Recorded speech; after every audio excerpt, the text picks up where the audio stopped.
to catch up with you on 40. Your signal is incredible. You're just like a local here. KR2N from EA5JZ.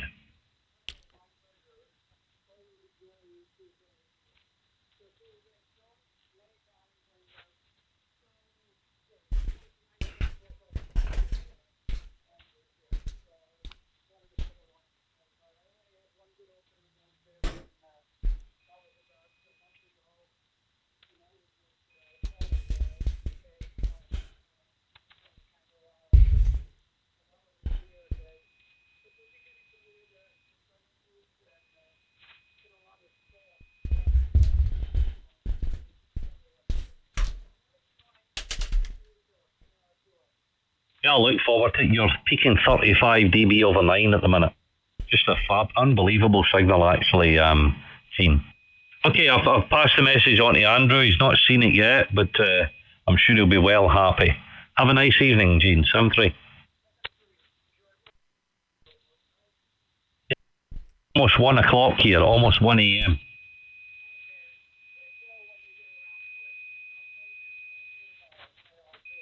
I will do. Look forward to it, Gene. Thanks for the call. 7-3. Else, this is EA5JZ. Kilo 1 Golf Mike. Kilo 1 Golf Mike. Long time no hear, Steve. How are you? Hey, good. What are you doing, you 20 over bomber? You're pounding in here into Vermont. How you doing? I'm very well. Very well, Steve. Good to catch up with you.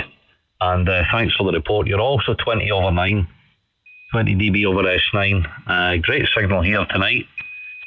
Conditions are better than they should be. I think the numbers are pretty poor, but the signals are pretty good, which is good to hear. Anyway, haven't spoken to you since when? Back in, last time I spoke to you was in December, Steve, and I think we were talking about, obviously, talking about the Anan, and I think you've changed. Somebody told me you've jumped ship. Is that right? Well, yes, I did jump ship.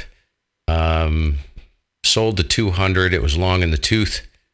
And I just sent a check out to a friend of mine in New Jersey for a G2. So I'll have a G2 coming. Use it mostly as a tool, most likely. I'm on the Sun. I love this radio. It's my all-time favorite radio. Very, very simple to operate and does what I need it to do, you know. But I am plagued with noise here off and on. So I was like, you know what? I had 2 failures on the 200 over the time that I had it. So I figured, before something catastrophic goes and I dump a lot of money into this thing, I should get rid of it. So that's what I did, you know, Jerry.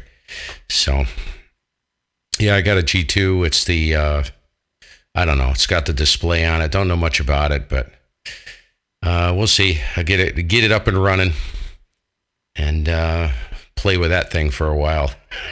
You know, life's too short to not be tormented, right? Oh, yeah. Oh, you're not kidding. You're not kidding. I'm sure you'll enjoy it. I've got the Andromeda here, Steve. I'm running the Andromeda.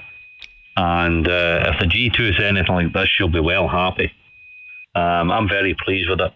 Well, I bought the Andromeda solely because it was standalone. And obviously it has the display and the VFO and knobs and buttons, just like any normal radio. And that was the reason why I bought it. But to be quite honest with you, Steve, the only thing I use on the front panel is the VFO.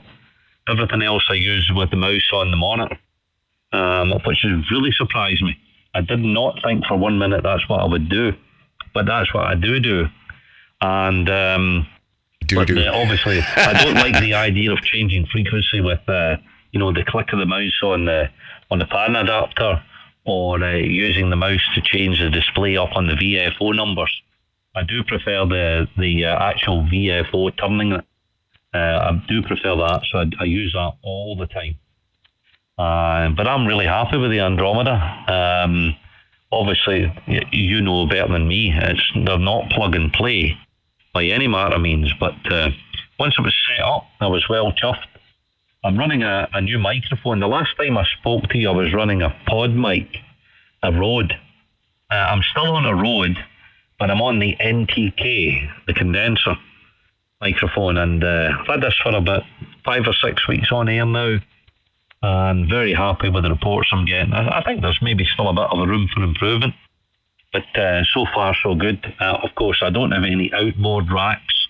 Everything here is just from Thetis, so nothing else. Just everything that's in the software here, Steve. Anyway, listen, I'm going to have to run. It's 1 a.m. I'm going to try and catch up with some beauty sleep. But I look forward to hearing you on the G2. And I just missed you, but a wee bit fast for me. What radio are you using now? Oh, it's my tried and true. It's the SDR2DX, the Sun radio. That's what I'm on right now. Pushing about 400 watts, BKW antenna, and a PW1 amplifier, which is a little filthy. I've got a new toy coming as well. A brand new toy, and I'm not going to say what it is, but it is a freaking monster. It's something I've always wanted. It's one of those set the freaking fire to the wire, baby. Go ahead. I like that description. Well, I take it, are you going to keep it a secret forevermore, or will you eventually let people know what it is when you've got it up and running, or what's your story? Yeah. Once I get things up and running, I'm kind of, I have a decent level of confidence. The G2 is very different than a traditional Anon in the sense that it runs, it's kind of like the Andromeda, right? And that's why I kind of was interested in it. A standalone, I got it used for a really great price. And it's practically, he said he's never even touched the display on that thing. Never touched it with his finger. So, I'm assuming it's as close to new as you can get. And, I haven't touched Linux in a long time, and it does have a Pi running the software in the radio. But I think I can refamiliarize. I've done a bunch of videos on All-Star and stuff like that, so I'm going to have to refamiliarize myself with that if I ever need to. And what I'm suspecting, I was talking to a friend of mine this morning. He said, you know what you ought to do? He said, you ought to pull that card, that SD card out of that Pi in there and back up that image in case anything happens. You can just plop a new card in there and you'd be off and running. Smart thinking, right? Go ahead. Absolutely. And this is where it becomes a wee bit too much for me. I'm not clued up on the computer side of things at all, Steve. And basically one of my mates, VK18X, kind of just basically set everything up for me here. I kind of mess around and tailored the audio to the way I wanted it to sound.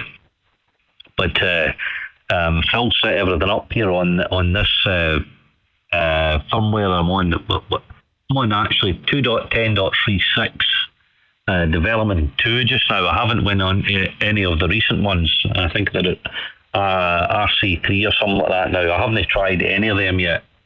I found I was in one of the, I went to, I can't even remember, before they went on the RC1. Is it RC, REC1 or RC1? I can't even remember now what you call it. But I went to one of the kind of earlier versions in that, and I had a wee bit of problem with latency on the audio on the monitor. I had problems with pure signal, and I wasn't too happy with it. So I went back to this version, which I've always been happy with this one. So, but I know a few guys that have used the recent version, and they're very happy with it. Although one person told me tonight that he wasn't. He had some issues as well, so he went back onto 2.10.35 or something.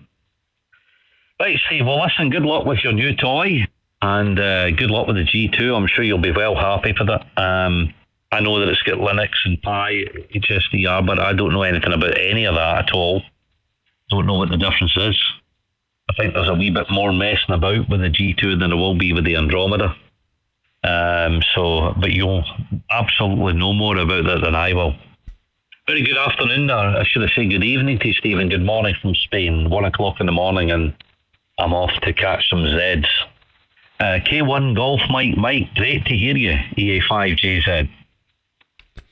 Yeah, K1 GMM. Yeah, same here. And I'll keep it short so you can get off to bed, because I got to get upstairs for dinner anyways. It is Fill the pie hole time. But I saw the signal on the spectrum and I thought, okay, who is that? They're obviously on and anon because it's tighter than a rat's you know what. Virtually zero. I'm sure there's IMD on this thing because the PW one is filthy. If I was on the valve amp, it would look like the anon. But I looked at that and I thought, I wonder if that's so-and-so. And I clicked on it and I went, what? I couldn't believe the signal coming in out of Spain. I sat here and listened for a few minutes. I'm like, are you kidding me? So you're one of the loudest on the band. I kid you not, strongest. That's why I was very suspicious. I thought, okay, he's operating in the States here. He's probably right down in New Jersey, like 300 miles away from me, but oh no. Anyways, we'll let you go. I recorded this. It's a great QSO, and it's always nice to catch guys with great audio. So your audio is superb. So we'll catch up with you later. 7-3, thanks for a nice chat, and always nice to hear you on the band, especially that strong. K1GMM. Well, you sound excellent yourself, Steve. Sound absolutely superb here. And I looked at your signal. I've got a lot of QRM either side of you, so it's difficult to see if there's any IMD. I'd be telling a lie if I said no, because it's difficult to see with some of the European signals either side of you. But I can tell you the audio is fantastic. Really sounds terrific. I did like the audio when you were on the Anan, mind you. You had that really sounding awesome. I can't remember if it was better or worse than that. That one sounds good, but I think I still prefer the Anan. I know that you're partly with a friend of mine, Rolly, EI5KP, and I've watched a video with you and Rolly chatting, discussing audio and stuff. So, that's you sound fantastic, must admit. Okay, mate, thanks for the flowers. I'm glad that you're hearing me well. My stepper is up at 70 feet, but I've got sloping ground in every direction from the base of the tower here. It's a good HF location. Very low angle takeoff, and I do quite well for 3 elements. I'm quite happy. Of course, we always strive for better, Steve, but I don't think I can get any better unless I raise the antenna and add more elements. So this is all I have, and this is all I can give you. But anyway, I'll see you soon. Maybe catch up in the next couple of days. K1GMM, this is EA5JZ QRT. Good morning and good evening. Yeah, 7-3, brother. We'll catch you soon. Bigger the better on the antenna. We all have a little antenna envy. We'll see you soon. 7-3, K1GMM clear. We certainly do. We have absolutely 100%. Catch you later, Steve. Good night.